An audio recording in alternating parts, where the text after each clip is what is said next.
Who else? Yes, ma'am. After it gets out of the committee, Gary, how soon will it go to the floor of the House? I mean, Probably by Tuesday of next week. and then it'll be voted on then, It'll be then it voted on goes to the state committees over in the House side, And then we'll right? go straight to the House. So pray for me there. Okay, that's what I was We're going to headed do more than for. pray. Yes, good. So then, when it's in the committee on the House side, how many members are on that committee? Well, yeah, but 20? we need 11 votes. So we need 11 votes over there. So And how many do you think you have on that committee? 11. 11. So we need the most show up. So we need more, do we need more than 11? Yes. I would think so. We do. You know, when there's 11, and when you need 11 and there's 11 in favor, invariably some guy just needs to go to the bathroom. Right, we've seen that happen. Yes. We need more. Yeah. Okay, so who is the chair of that committee? Tosh. White Tosh. I can give you every committee member's name Okay, at the end. yeah, because that's really kind of right now who we need to focus on the letter writing events. I personally, Yep, that's, I agree with That's that. who I Randy, you have a think. target list, I presume. Absolutely. And letter writing, I mean, that story that you guys told about that letter, if you could get with Garrett, I would like to do a video on that and circulate that nationally. The most important thing you can do, honestly, more important than phone calls, more important than emails, is handwritten letters. Legislators don't get a lot of those these days, and it's really meaningful that you actually sat down and wrote a letter. I got a big letter writing campaign we're starting up in Texas right now on some other issues. Letters, handwritten letters, individual letters, not form letters. They get our petitions, by the way, and even though you fill them out, you know, it's just a form, and they get a couple hundred of them after a while. It's just the same thing. So those handwritten letters are really important. These guys will target you at the right people. The second thing that goes along with that, which is important, is this. When Gary goes in, and the Senate committee starts talking about this, behind Gary needs to be all of us. Yes. There's a reason behind that. And you're going to say, well, all right, well, we got 6 people in the Senate, we're going to pass it. That's not what I'm talking about. What I'm talking about is that place is full of people that support this. And the word is going to get out that we're coming. it's all about office. That's what it is. When you're serious about reaching a legislator, that's the 2 ways to do it. You write a letter, or you look them in the eye. This is our chance to get there. Don't wait till the House. Do it now. And tell people to get there tomorrow. If they can't make it tomorrow, tell them to get there when the Senate votes. So that we're sitting up on the top and we got all the seats. And then you got the rest of the people sitting up there waiting to get in because there ain't no seats. The COS is not filling them up. You know what? That's what we're talking This about. button, seeing hundreds or 100 of these buttons in the audience, it makes a huge difference. I've testified all over the country. And the vibe in the room, the way it feels, the way the legislators treat you, what comes out of the hearing afterwards is completely different when the room is full of people wearing buttons.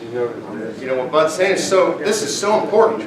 They're going to leave that room and they're going to go tell their colleagues, holy cow, man, I can't remember the last time I saw a hearing room full of people in a cause that way.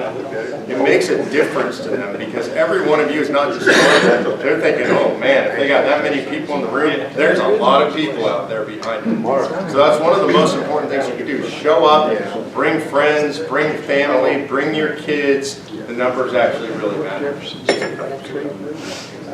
Any other questions? Can you give us an update on the national movement, how it's Sure. going in other places? Yep, so nationally right now, there are 40 legislatures that are in session around the country right now. We're probably really active, I would say, in about 24 of them. My goal this year, I know Tom said 8, I shoot a little bit higher. I'm shooting for between 10 and 12 states this year. I think we have a legitimate shot at that. Part of it is just natural growth of the grassroots. Those numbers were so inspiring.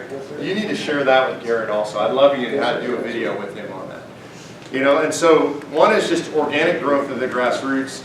2 is maturity of the movement. And this is something I've learned. I didn't know about legislatures and how they work, but 5 years ago, a lot of the folks who were with us were junior in legislatures, or they took it tentatively. They just didn't know what it was all about. Here, 5 years in, our sponsors are generally highly educated about what we're doing, And a lot of them have moved up into the leadership. We've got speakers and whips and majority leaders and Senate presidents. Things are different when you have leadership on your side. It just makes a big difference. Yeah, Gary. Yeah, Mark, I had the, when I had the bill drafted, we had 17 co-sponsors, Senate co-sponsors. We have 18. It takes 18 votes to get it off. Senator Mark Johnson, he's the new senator this year. He would make number 18, so that would be enough to get it off the Senate floor where it would go to the House. So. Thank you, Senator. Awesome. It takes time to develop that. And I will tell you from my perspective, I'm not patient. It's been really hard for me, but now I've learned the process and I've learned to understand that these legislators, they're drinking from a fire hose every day that they're in session. And this might be our one thing, but it's not their one thing. They got 100 things or 1,000 things they're dealing with.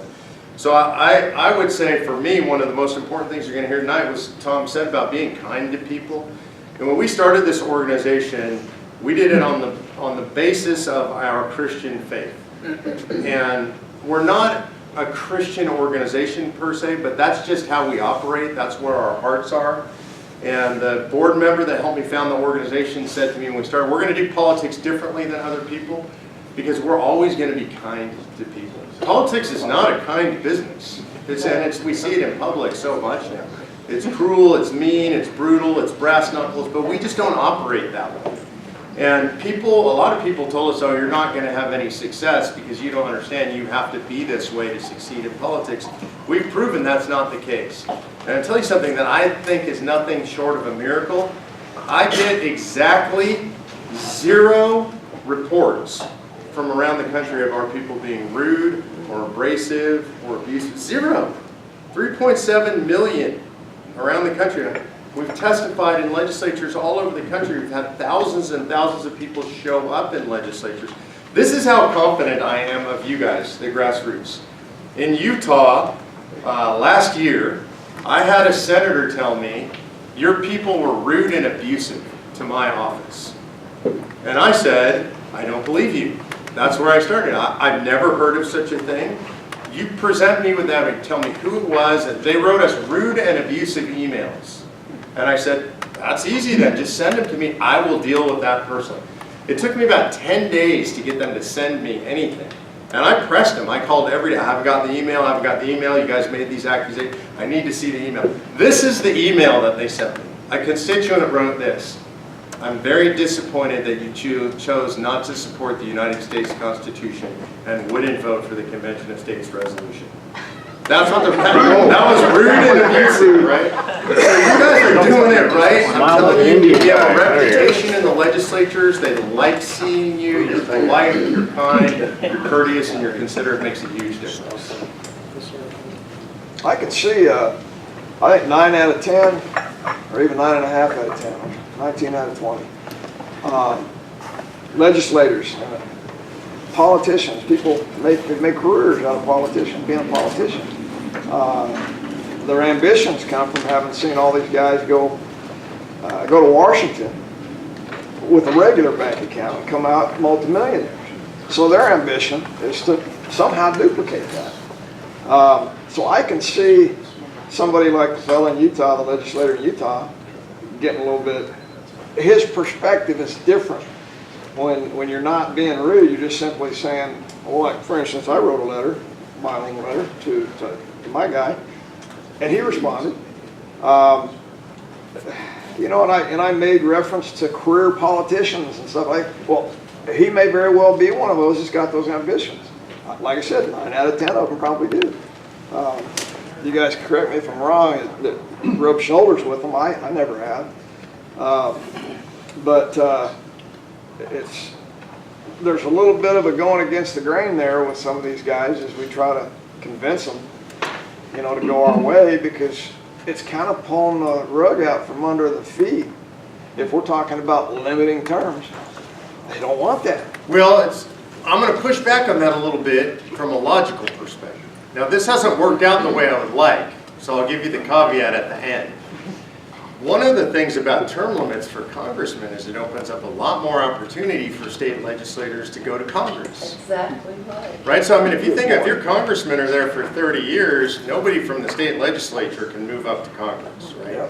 These guys hold on to their seats with a death grip. Because it doesn't matter that you got really bright young people in the legislature here that want to move up. If they sit in those seats, it's almost impossible to oust an incumbent, right?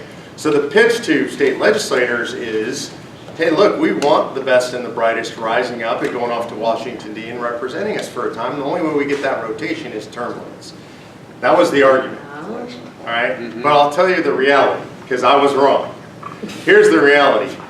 A lot, I don't know what the percentage is, a lot, let's call it at least 50% of state legislators just hate term limits. They don't, as soon as you say term limits, like, I hate term limits, I don't like, and I'm gonna also say something in their defense, which I don't often do, which is that I have very mixed feelings about term limits, generally speaking, right? I've watched it in state legislatures, and what happens is you buoy the lobby class, the bureaucracy, the staffer. They don't have term limits, and so you force people out of office, and now the only people who know anything, who have any institutional knowledge, long-term knowledge, they know how the levers are pulled and the buttons are pushed, are the bureaucrats. I've sat in legislators' offices with bureaucrats, and I've heard bureaucrats actually say, I'm not doing that, and you won't be here in 2 years. I will. I've been here 25. Right? Yeah, And we so have that you get here. these bureaucrats.